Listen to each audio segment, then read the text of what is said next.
कक्षा 5 की हिंदी की पाठ्य पुस्तक रिमझिम भाग 5 का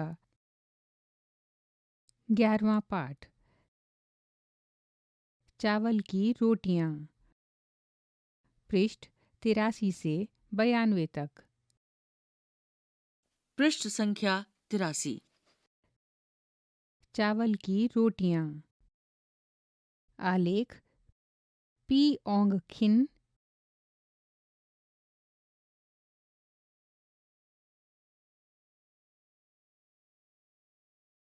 अनुवाद मस्तराम कपूर।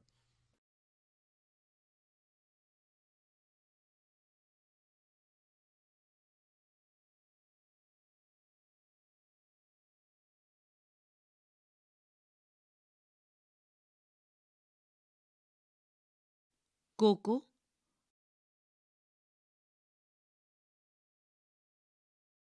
8 साल का एक बर्मी लड़का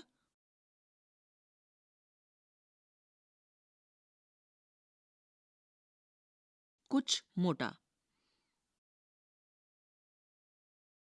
नीनी 9 साल का बर्मी लड़का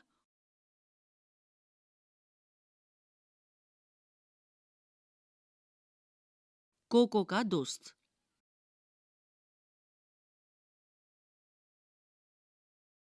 तिनसू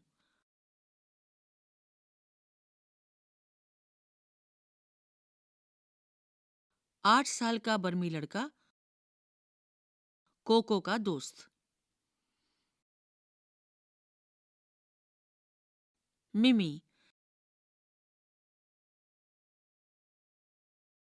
7 साल की बर्मी लड़की कोको की दोस्त।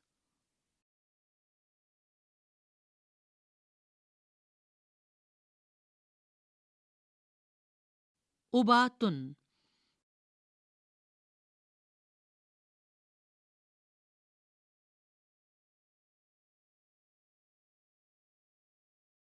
'जनता की दुकान का प्रबंधक।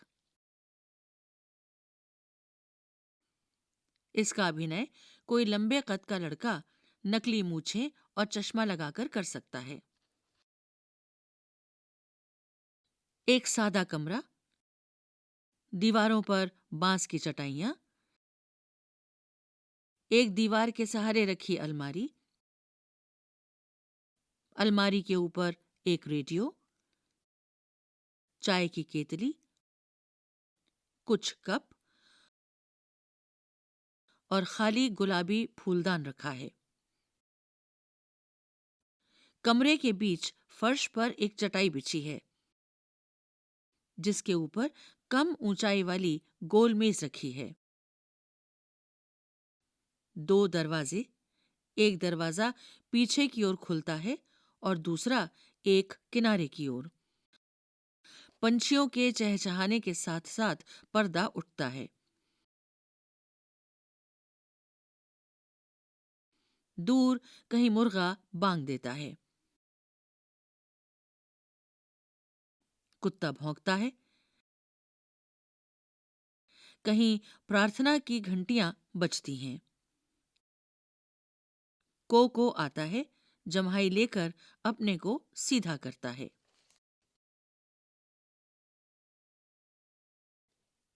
कोको माता पिता धान लगाने खेतों में चले गए हैं। जब तक माँ खाना बनाने के लिए लौट कर नहीं आती, मुझे घर की देखभाल करनी है। हम्म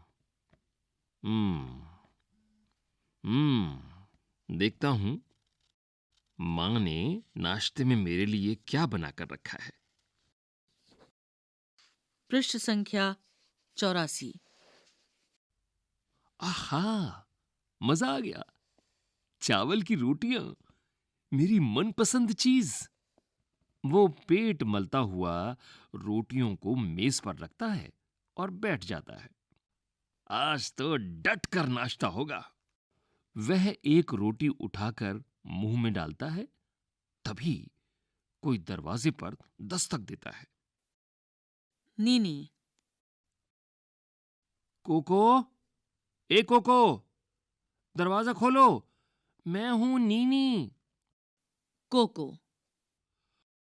गजब हो गया, ये तो भुक्खड़ नीनी है। उसकी नजर में रोटियां पड़ी तो जरूर मांगेगा। मैं इन्हें छिपा देता हूं। नीनी। दरवाजा खोलो कोको, तुम क्या कर रहे हो? इतनी देर लगा दी। कोको। म- मैं इन्हें कहां छिपाऊं, कहां छिपाऊं? रेडियो की तरफ देखकर मैं तश्तरी को रेडियो के पीछे छिपा दूंगा। तभी जोर से बोलता है, अभी आता हूं, नीनी जरा रुको। कोको। आओ नीनी, अंदर आ जाओ। नीनी अंदर आता है। नीनी। दरवाजा खोलने में इतनी देर क्यों लगाई? कोको। कुछ खास नहीं, मैंने अभी अभी नाश्ता किया और मुंह धोने लगा था। बोलो, सुबह सुबह कैसे आना हुआ? नीनी। क्या? यह मत कहना कि तुम भूल गए थे। परीक्षा के बारे में रेडियो पर खास सूचना आने वाली है। कोको। लेकिन तुम्हारे घर भी तो रेडियो है। नीनी। वह खराब है, इसीलिए सोचा तुम्हारे रेडियो पर सुनूंगा। नीनी गोल मेज के पास बैठ जाता है। पृष्ठ 85। नीनी। रेडियो उठाकर यहीं ले आओ ताकि हम आराम से लेटे लेटे सुन सकें। कोको। नीनी, हमारे रेडियो में भी कुछ खराबी है। नीनी। आओ कोशिश करके देख लें, मैं उठाकर ले आता हूं। नीनी अलमारी की तरफ जाने लगता है। कोको। नहीं नहीं नीनी, इसे मत छूना, छुओगे तो करंट लग जाएगा। नीनी रुक जाता है। नीनी। मैंने तो इसे छू ही लिया था। भाई, मैं वह खबर जरूर सुनना चाहता हूं। अ, तिनसू के घर जाता हूं, तुम आओगे? कोको। नहीं। अच्छा, फिर मिलेंगे। नीनी तेजी से बाहर निकल जाता है।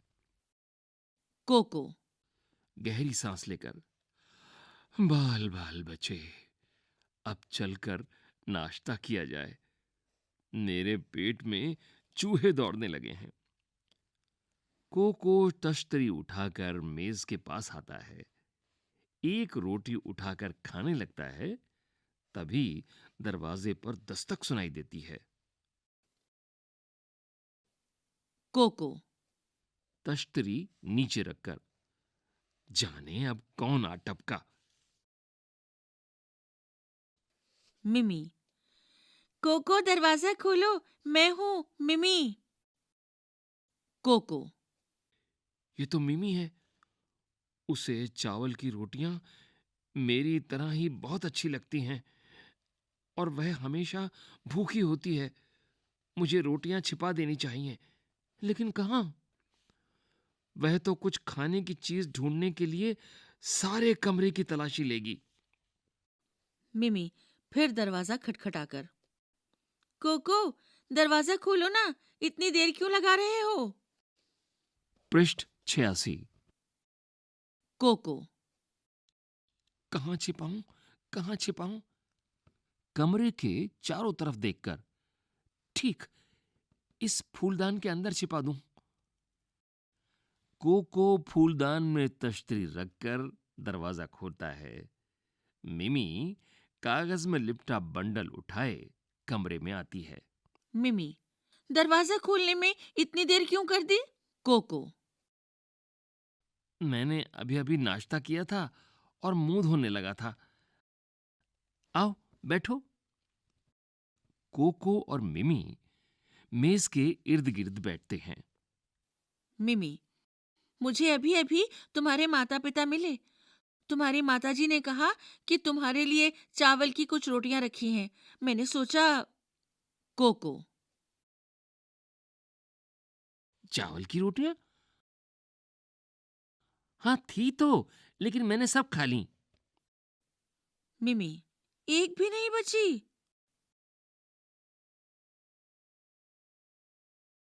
कोको। सॉरी मिमी, मैंने सब खा ली। हाथ से पेट को मलते हुए। पेट एकदम भर गया है। लगता है आज तो दोपहर का खाना भी नहीं खाया जाएगा। मिमी। बहुत बुरी बात। मेरी माँ ने केले के पापड़ बनाए थे। मैंने सोचा तुम्हारे साथ बांट कर खाऊंगी। मैं 4 पापड़ लाई हूं, 2 तुम्हारे लिए, 2 अपने लिए। सोचा था तुम्हारी चावल की रोटियां और मोटे पापड़ दोनों का बढ़िया नाश्ता रहेगा। मिमी कागज का बंडल खोलती है और पापड़ निकालती है। वह उन्हें एक तश्तरी में डालकर मेज पर रखती है। मिमी। गर्मा गर्म है और स्वादिष्ट भी।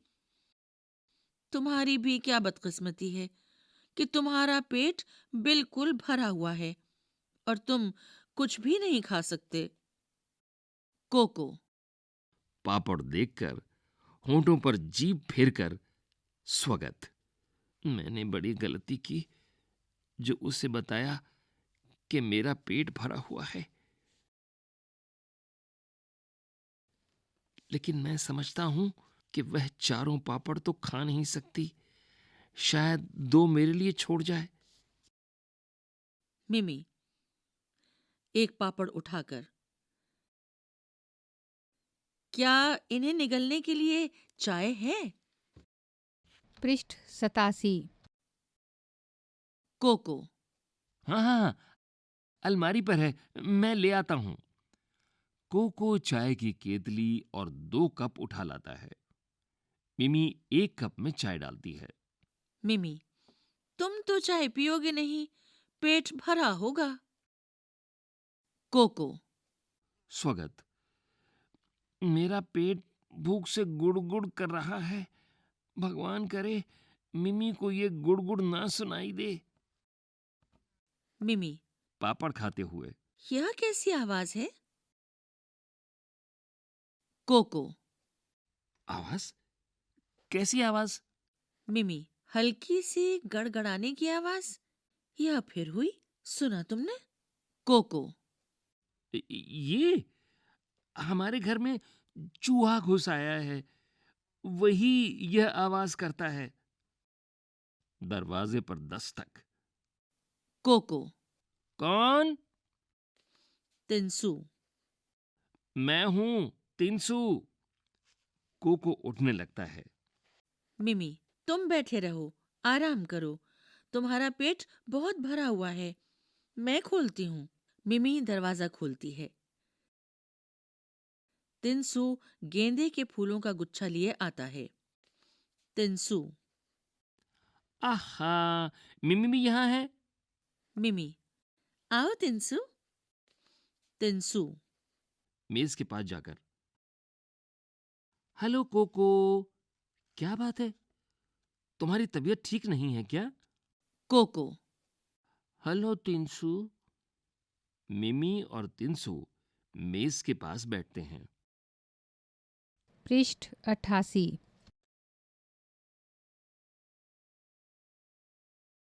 मिमी तिनसु से, वह ठीक है, बस नाश्ते में चावल की रोटियां ज्यादा खा ली हैं। तिनसु। केले के पापड़ों की तरफ देखकर। आहा, केले के पापड़। मिमी।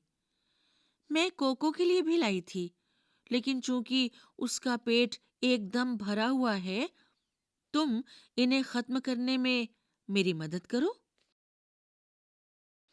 तिनसु। नेकी और पूछ-पूछ। तुम्हारी माँ गांव में सबसे बढ़िया पापड़ बनाती है। तिनसु एक पापड़ उठाकर खाने लगता है। मिमी उसके लिए कप में चाय डालती है। मिमी कप देकर, यह लो, चाय के साथ खाओ।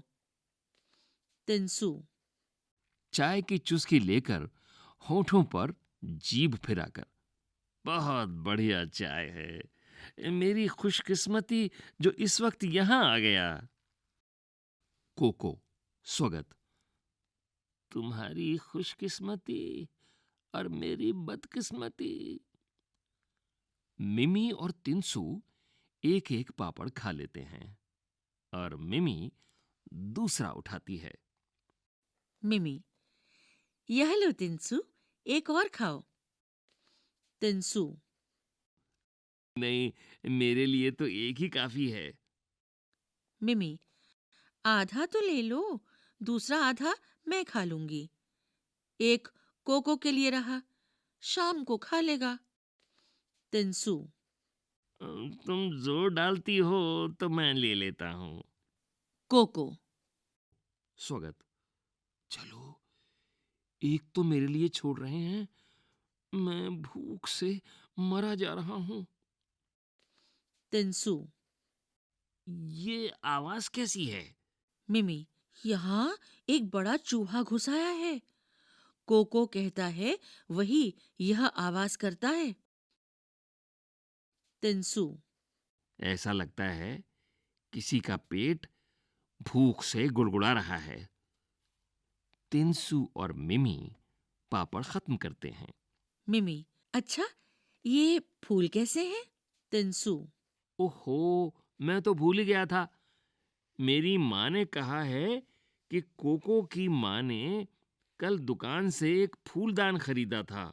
उन्होंने ये फूल उस फूलदान में रखने के लिए भेजे हैं। इधर उधर देखता है, उसे अलमारी के ऊपर फूलदान दिखाई देता है। वह रहा फूलदान अलमारी पर। पृष्ठ 89। मिमी, मुझे दो, मैं इन्हें फूलदान में रखाती हूँ। तिनसु उसके हाथ में फूल देता है, वह उठने लगती है। कोको नहीं नहीं मिमी। मिमी, तुमने तो मुझे डरा ही दिया, क्या बात है? कोको ये फूल, मेरी माँ को इस फूल से एलर्जी है। जब भी वह यह फूल देखती हैं, उनके जिस्म में फुंसियां निकल आती हैं। तिनसु मुझे इस बात का पता नहीं था। खैर, मैं इन फूलों को वापस ले जाऊंगा। कोको चैन की सांस लेकर स्वगत, मुझे अपनी रोटियों को बचाने के लिए कितने झूठ बोलने पड़ेंगे। दरवाजे पर दस्तक। कोको कौन? उबातुन मैं हूं, दुकान का मैनेजर उबातुन। मिमी कोको से, तुम मत उठो कोको, मैं खोलती हूँ दरवाजा। जोर से। अभी आई उबातुन चाचा। उबातुन नीला फूलदान लिए आता है। उबातुन हेलो बच्चों, मेज की तरफ देखकर, लगता है छोटी मोटी पार्टी चल रही है। मिमी, आओ चाचा, आओ। उबातुन मेज के पास बैठ जाता है। मिमी, चाय लेंगे आप? उबातुन कोई एतराज नहीं, बहुत बहुत शुक्रिया। मिमी अलमारी की तरफ जाकर कप ले आती है और चाय डालकर उबातुन को देती है। उबातुन कप से चुस्की लेकर, क्या मजेदार चाय है, खुशबूदार, ताजगी लाने वाली। तिनसु चाचा, आपने नाश्ता कर लिया है? पृष्ठ 90। उबातुन अभी किया नहीं, मैं सोच रहा था किसी चाय की दुकान पर रुक कर लूंगा। मिमी, चाय की दुकान पर जाने की क्या जरूरत? आप यह पापड़ ले सकते हैं। उबातुन लेकिन मैं तुम में से किसी का हिस्सा नहीं मारना चाहता। तिनसु कोई बात नहीं चाचा, हम सबके पेट तो भर गए हैं। उंगली से गले को छूता है। उबातुन, बहुत बहुत शुक्रिया। अरे, यह आवाज कैसी है? तिनसु, यह चूहे की आवाज है। अक्सर यह आवाज करता है। उबातुन, मुझे लगा किसी का पेट भूख से कुलबुला रहा है। उबातुन पापड़ उठाकर खाने लगता है। उबातुन, कोको, तुम आज बहुत चुप हो। तबीयत तो ठीक है? कोको, कुछ नहीं चाचा, मैं बिल्कुल ठीक हूं। मिमी, उसका पेट बहुत भरा हुआ है। नाश्ता बहुत डट कर किया है। उबातुन पापड़ खत्म करके हाथ से मुंह पोंछता है। उबातुन, कोको, तुम्हारी माँ हमारी दुकान से एक फूलदान लाई थी। इधर उधर देखकर, हाँ, वह रहा। कोको, क्यों? फूलदान का क्या करना है? उबातुन, तुम्हारी माँ ने नीला फूलदान मांगा था। उस वक्त मेरे पास वह रंग नहीं था, इसलिए वह गुलाबी ही ले आई। उनके जाने के बाद मुझे एक नीला फूलदान मिल गया। मैं उसे बदलने आया हूं। उबातुन अलमारी के पास जाकर गुलाबी फूलदान उठा लेता है और उसकी जगह नीला फूलदान रख देता है। उबातुन, कोको से, मुझे यकीन है तुम्हारी माँ नीला फूलदान देखेंगी तो बहुत खुश होंगी। अब मैं चलूंगा। शुक्रिया और गुड बाय। मिमी टेंसु, गुड बाय चाचा। कोको, गुड बाय चाचा। स्वागत।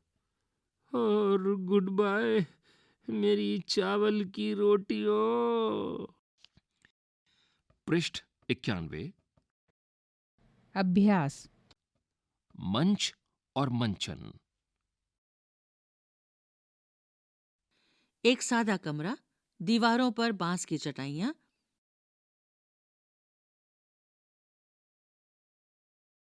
एक दीवार के सहारे रखी अलमारी, अलमारी के ऊपर एक रेडियो, चाय की केतली, कुछ कप और खाली गुलाबी फूलदान रखा है। कमरे के बीच फर्श पर एक चटाई बिछी है, जिसके ऊपर कम ऊंचाई वाली गोल मेज रखी है। दो दरवाजे, एक दरवाजा पीछे की ओर खुलता है और दूसरा एक किनारे की ओर। पंछियों के चहचहाने के साथ साथ पर्दा उठता है। दूर कहीं मुर्गा बांग देता है।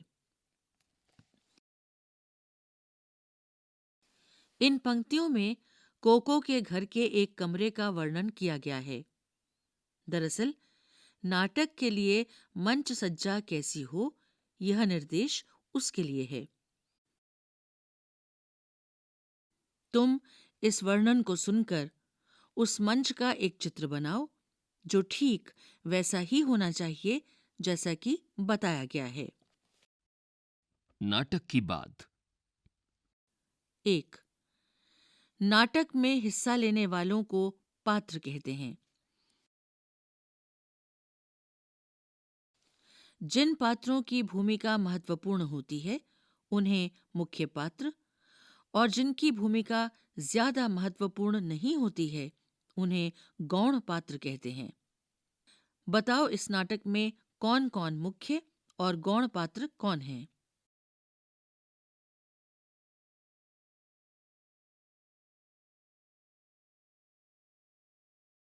2.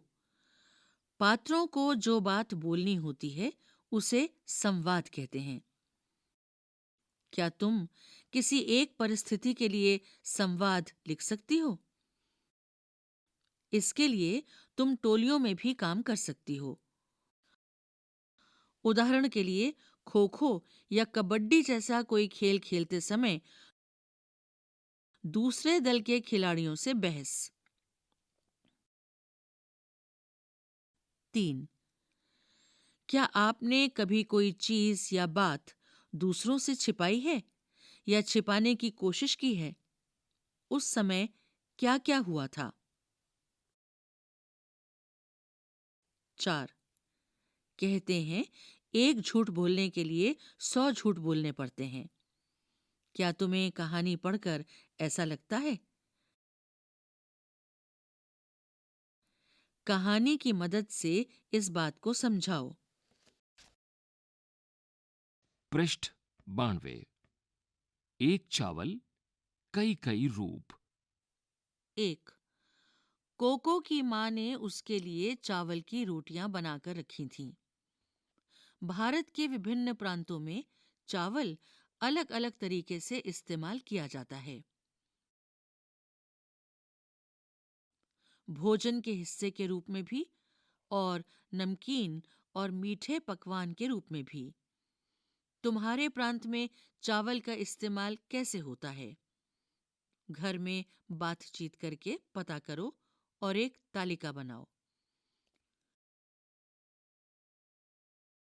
कक्षा में अपने दोस्तों की तालिका के साथ मिलान करो तो पाओगी कि भाषा, कपड़ों और रहन-सहन के साथ-साथ खान-पान की दृष्टि से भी भारत अनूठा है। 2. अपनी तालिका में से चावल से बनी कोई एक खाने की चीज बनाने की विधि पता करो और उसे इन बिंदुओं के हिसाब से लिखो। बिंदु 1 सामग्री, बिंदु 2 तैयारी, बिंदु 3 विधि। 3. कोको के माता-पिता धान लगाने के लिए खेतों में गए।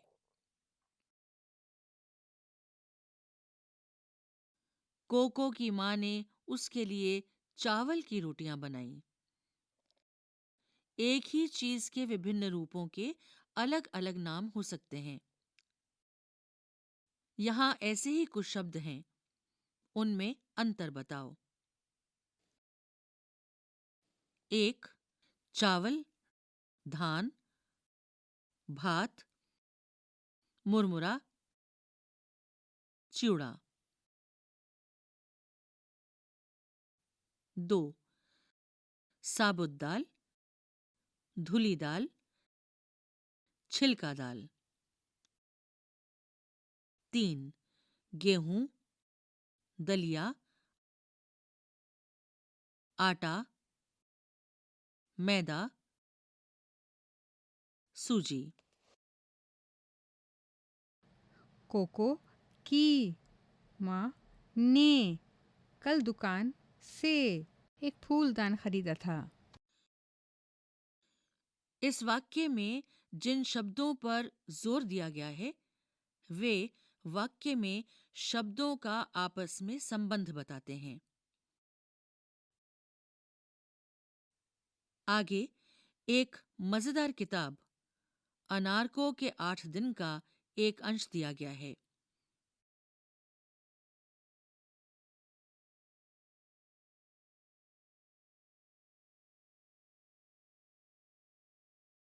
उसके खाली स्थानों में के, में, ने, को, से।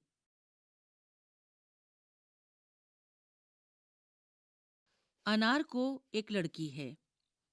घर रिक्त स्थान, लोग उसे अन्नो कहते हैं।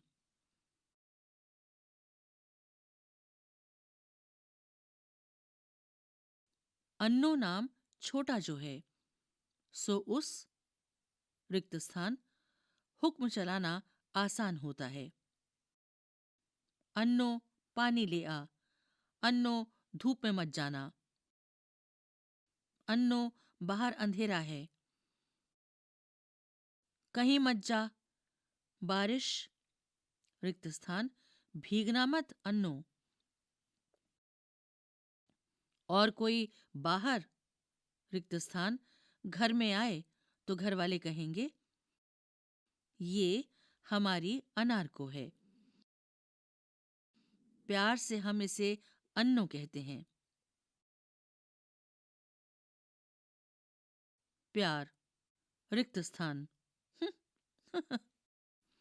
आज अनार को सुबह सोकर उठी तो हाँफ रही थी। रात सपने, रिक्त स्थान, बहुत बारिश हुई। अनार को, रिक्त स्थान, याद किया और उसे लगा आज, रिक्त स्थान, सपने में जितनी बारिश हुई उतनी तो पहले के सपनों, रिक्त स्थान, कभी नहीं हुई, कभी नहीं। जम के बारिश हुई थी। आज, रिक्त स्थान, सपने, रिक्त स्थान,